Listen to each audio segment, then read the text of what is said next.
Dati ang gulay di ko tinitikman, parati na lang iniiwasan.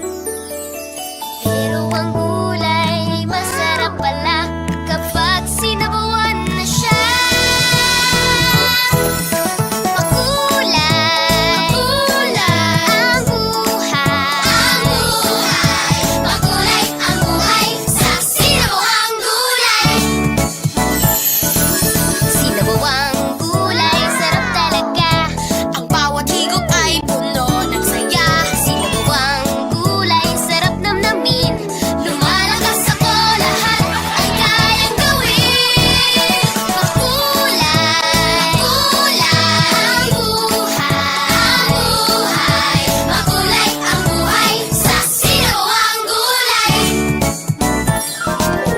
Sabaw pa lamang ay healthy na. Lagyan ng nor at gulay kami tuwang-tuwa